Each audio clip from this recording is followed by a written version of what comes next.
कोई कोई 60 साल पहले कोई 60 साल पहले जवाहरलाल नेहरू का बात करेगा, दूसरे नेताओं का बात करेगा, तब आप कुछ नहीं बोलेंगे। सब बोलते मैं हैं। 5 साल पहले का डिमोनेटाइजेशन का बात करूंगा तो आप कहेंगे भाई वर्तमान इशू पे बोलिए। बजट सर पे। ये बजट पे। पक्षपात नहीं चलेगा सर। बजट पे मैं बजट पे ही बोल रहा हूँ। जब बिप्लब देव बोल रहा था तब 100 साल पुराना बात कर रहा था, 50 साल पुराने इमरजेंसी का बात कर रहा था, तब आप चुप थे। और अब मैं डिमोनेटाइजेशन का बात कर रहा हूँ, आपको चुप रहे। वाह वाह सर वाह। बोलिए अपनी बात पे। T for tragedy, and this is the tragedy. The example you all set in the house. This is why I say T for tragedy. When the मैं एक बात स्पष्ट कर देता हूँ, एक चीज सर, ये जो बोल्ड है, मैं बोल रहा हूँ बीजेपी से, मैं जो सवाल यहाँ पे पूछ रहा हूँ इनसे, या मिनिस्टर को जवाब देना है, इनमें से कोई भी अगर जवाब देना चाहता है, कोई भी मीडिया चैनल चूज कर ले, मुझे टाइम बता दे, मैं आ जाऊंगा। एक हाथ लगे। मैं कह रहा हूं सर, इनका दम है, इनका सीने में दम है। आप अपनी बात कहिए। और अगर हिम्मत है तो ये एक्सेप्ट कर। चुनौती मत दीजिए, आप अपनी I बात am कीजिए। giving them, I am challenging them to आप चुनौती मत दीजिए सदन come में। and debate with me. ये बार चुनौती देना, या चुनौती सदन में नहीं। Sir, harsh measures such as barbed wires, cement boulders and iron spikes were deployed. क्या? आप You don't know that the demonetization was done in 2016. Sir, this government demonetized 500 rupees and 1000 rupees note. Sir, ये मुझ पे आरोप लगा रहा है, मैं पढ़ के बोल रहा हूँ। पीएम टेलीप्रॉम्प्टर से बोलते हैं सर, प्राइम मिनिस्टर टेलीप्रॉम्प्टर से बोलते हैं। डेटा तो मैं पढ़ के ही बोलूंगा सर। अपना नेता को जाके ज्ञान दो। अरे अपना नेता को जाके ज्ञान दो। चर्चा मत करो, आप अपनी बात कीजिए। आप अपनी बात कीजिए। Sir, demonetization was brought to combat black money. It was brought to combat corruption. It was brought to combat terrorism. However, the move resulted in a severe cash crunch and significant economic destruction. Despite promises to eliminate black money, over 99% of the invalidated currency returned to the banking system, indicating the sheer failure of this initiative. So shockingly, counterfeit notes increased by 10.7% in 22, with fake 500 rupees note rising to 101.93% and 2000 rupees note by 54%. Sadly, 130 fellow Indians lost their lives due to heat and the strain of standing in long queues, falling victim to this eccentric decision. That's why we say E for eccentric. Now I come to the last letter. Sir, T for tragedy. Sir, T for tragedy. माननीय सदस्य, आप वर्तमान budget पे बोले 2016 के बाद तो 2019 नहीं। सर मैं जवाहरलाल नेहरू का बात वो लोग बोलेगा। सर जवाहरलाल नेहरू का बात वो लोग बोलेगा। कोई 60 साल पहले जवाहरलाल नेहरू का बात करेगा, दूसरे नेताओं का बात करेगा, तब आप कुछ नहीं बोलेंगे। सब बोलते हैं। मैं 5 साल पहले का डिमोनेटाइजेशन का बात करूंगा तो आप कहेंगे भाई वर्तमान इशू पे बोलिए। सर ये पक्षपात नहीं चलेगा सर। बजट पे मैं बजट पे ही बोल रहा हूँ। जब बिप्लब देव बोल रहा था तब 100 साल पुराना बात कर रहा था, 50 साल पुराने इमरजेंसी का बात कर रहा था, तब आप चुप थे। और अब मैं डिमोनेटाइजेशन का बात कर रहा हूँ, आपको चुप रहे। वाह सर वाह। बोलिए अपनी बात पे। T for tragedy, and this is the tragedy. The example you all set in the house. This is why I say T for tragedy. When the Kolkata flyover collapsed few years ago, Modi ji gestured that it was not an act of God. He said it's an act of fraud. Sir, we wonder what he has to say when 141 lives were lost in Morbi Bridge collapse in Gujarat. Was it an act of God or act of fraud? Sir, what happened when roofs of Delhi, Jabalpur and Gujarat airports collapsed? Was it an act of God or act of fraud? Sir, what happened when Ayodhya Ram temple roof starts leaking after the first rain, was it an act of God or an act of fraud? Sir, when Mumbai's Atal Setu started developing cracks within 6 months of its inauguration, was it an act of God or an act of fraud? When 41 workers trapped for 17 days after Uttarkashi tunnel was caved in, sir, was it an act of God or act of fraud? When 20 people killed as a girdle launcher collapsed in Samruddhi Expressway in Thane, what was it? An act of God and an act of fraud? When 300 lives were lost in Balasore, train incident last year, what was it? Act of God or act of fraud?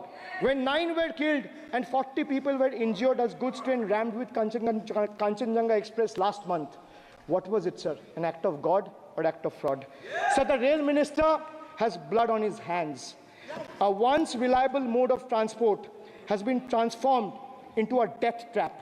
So 244 train accidents between 2017 and 2022. 15 major accidents in 2023 alone. Sir, 50% of compulsory track safety inspections were not even completed.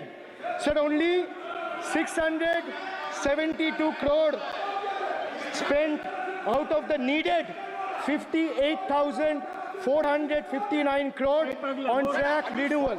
Sir, Rashtriya Rail Sanrakshak coach, which would have received 20,000 crore every year, only received 4,225 crore. Sir, there's a shortfall, and a staggering shortfall of 15,775 crore. Sir, Manipur is burning over the last almost 1.5 years. More than 200 killings, 70,000 displacements, 1,000 homes wrecked. Sir, no mention of the word Manipur in the union budget. Sir, another tragedy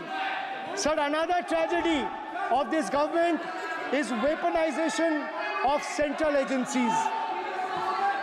Sir, another tragedy of this government has been the weaponization of central agencies to carry out politically motivated witch hunts against opposition leaders, like many of us, including me. Sir, they didn't stop at me or my wife, my elderly parents, my PA, my advocate, even my 11-year-old daughter and 4-year-old son were not spared. Sir, you tried. Sir, the BJP tried to make an example out of me by setting an example for the rest of the country to see, by letting ED and CBI go after me. Sir, but what did the people do? देश में जनता मालिक है, कोई नेता मालिक नहीं है. The people of Bengal and the people of my constituency elected me third time with a margin of 710,000 votes, setting an example for Narendra Modi, Amit Shah and the minions of BJP and the rest of the country to see. This is the people's power. Sir, if I'll have to bow, I'll bow before the power of the people. I will not bow before the people in power. This people needs to understand. Sir, India's national debt today stands at a staggering 169 lakh crore. The finance minister needs to know this. Before you ridicule Bengal for a debt of 6 lakh crore, the budget has predominantly, like I said, is anti-Bengal and anti-people. Even though the state elected 12 BJP MPs as compared to 3 in Andhra Pradesh, you still have the guts and gall to overlook West Bengal, and you will get a befitting reply again. Perhaps the central government would have benefited drawing inspiration from West Bengal budget for the year 2024-2025. Sir, our budget stood out for its inclusive approach, introducing new schemes while enhancing the incentives of the existing ones. It comprehensively addressed the needs of every section of the society, ensuring support for women, youth, students, fishermen, and artisans alike. By prioritizing equitable growth and social welfare, it has set a commendable example of governance focused on holistic development of the people. So, sir, I have explained to this august house, including the finance minister, who is sadly not present in the house, BUDGET. I repeat again, B for betrayal, U for unemployment, D for deprive, G for ghotala and guarantee, and E for eccentric, and T for tragedy. Sir, the finance minister made a seventh budget. The finance minister made a seventh budget speech. Said more empty words, more empty promises, hollow words. This budget has got more fiction than finance. I have exposed the track record of this government, sir, on promises, on governance, on guarantees, and on targets. Since we are talking about the general budget and estimates and figures, we should also take a look at the audit, or try to take a look at an audit. So if you audit the results of 2019 general elections, what will the audit show, sir? The election results are a direct audit of the performance of the Honorable Prime Minister and this government. The PM was the face, the body, and the head of the BJP campaign, which cried, "Ab ki baar 400 par." And what is the result of that audit? The result of the audit is BJP lost heavily in Bengal. They were stunned in Uttar Pradesh, shaken up in Maharashtra. Their slogan was, "Jo Ram ko laaye hai, hum unko laayenge," backfired, sir. Okay. Their slogan of "Jo Ram ko laaye hai, hum unko laayenge," backfired. I would rather say, "Prabhu Ram aaye, to न्याय आया." कुछ वक्त जरूर लगा, लेकिन इंसाफ आया. BJP not only faced a humiliating defeat from the Ayodhya seat, but it also lost Badrinath in the last by-election. That takes me back from where I started. वक्त बदल गया है. The Prime Minister now leads a creaky, vulnerable, shaky coalition. नमस्कार दोस्तों, आप देख रहे हैं जमुई जागरण में आपका एक बार फिर से हार्दिक स्वागत है। मैं हूं हरीश कुमार।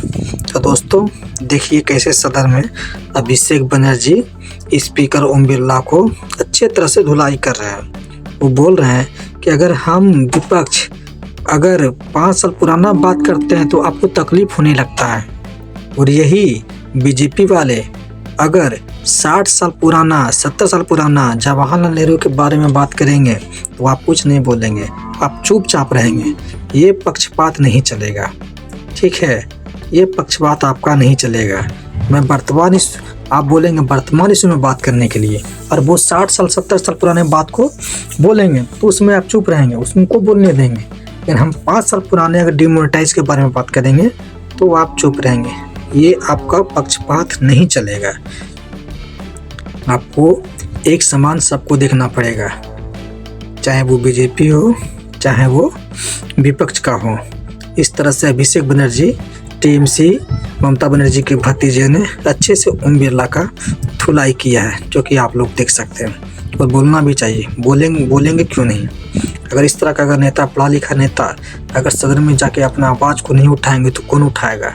हर कोई तो वहाँ सिर्फ अपने आप को दिखाने जाता है, लेकिन कोई 100 में से एक ऐसा नेता होता है अभिषेक बनर्जी जैसा, जो कि सदन में जाके हल्ला करता है और अपनी बात को रखता है, धड़ल्ले से रखता है।